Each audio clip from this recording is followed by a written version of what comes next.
Au Computex, on s'arrête quelques instants chez ASRock pour revenir sur un nouveau format de carte mère qui va donner naissance à de nouveaux PC miniatures. C'est le Mini STX, qui est ici incarné par le Desk Mini 10, qui est donc un boîtier signé ASRock. Alors le Mini STX, qu'est-ce que c'est? C'est un format donc, qui a été imaginé par Intel.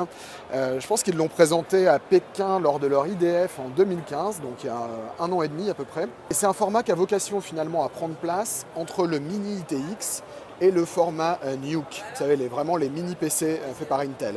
L'intérêt, c'est d'avoir un boîtier qui est plus compact que le Mini ITX. Ici, on a une implémentation chez ASRock qui nous donne un boîtier à 1,92 litre, sans atteindre le niveau de compacité d'un NUC, parce que celui-ci peut se révéler préjudiciable sur le plan des performances, puisque qui dit NUC dit processeur à la consommation électrique relativement mesurée. Là, ce que nous montre ASRock avec son Desk Mini 10, c'est que il est possible de créer un boîtier qui fait moins de 2 litres, je crois que c'est 1,92 litre, et qui permet d'intégrer, en fait, je ne sais pas si on le voit bien, un CPU Intel Core i5 ou Core i7 jusqu'à 65 watts, donc la plupart des modèles desktop, avec le couleur en fait, d'origine filé par Intel. Donc on n'est pas du tout obligé de chercher une configuration exotique. On peut vraiment entrer son couleur, le ventirad standard. Et on a voilà, pour le reste une config tout à fait complète. Donc ici on est sur la version grand public, ça veut dire qu'on est sur le chipset H110.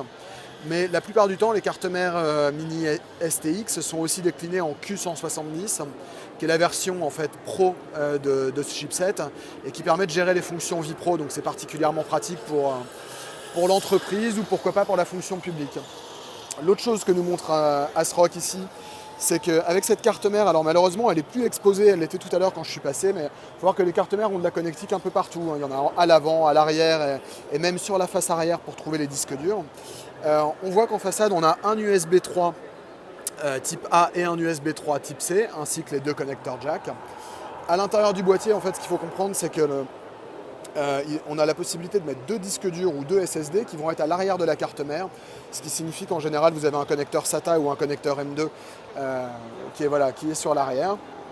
Et puis vous avez le reste de la connectique qui prend place à l'arrière de façon très traditionnelle.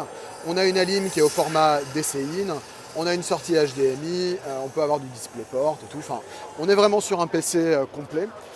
L'autre intérêt au-delà de la compacité, c'est le prix, puisque là, ASRock qui dit qu'il va entrer en production d'ici la fin du mois de juin, nous annonce un prix à 130 $ pour le couple boîtier et carte mère. Alors c'est pas un prix public, c'est plutôt un prix distributeur, mais ça permet vraiment d'envisager de se faire un petit PC de salon pour pas cher du tout. L'autre bonne nouvelle, c'est que là on voit un modèle chez ASRock, mais juste en face, il y a des modèles chez ECS, là sous sa marque Liva, ils ont un Liva One qui répond à des caractéristiques à peu près similaires.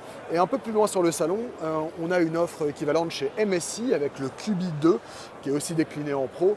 Et je pense qu'au fil du salon, on va découvrir encore d'autres modèles à ce format. Voilà, donc les mini PC, on avait le Mini ITX, le Nuke, et il faut maintenant aussi compter avec le Mini STX.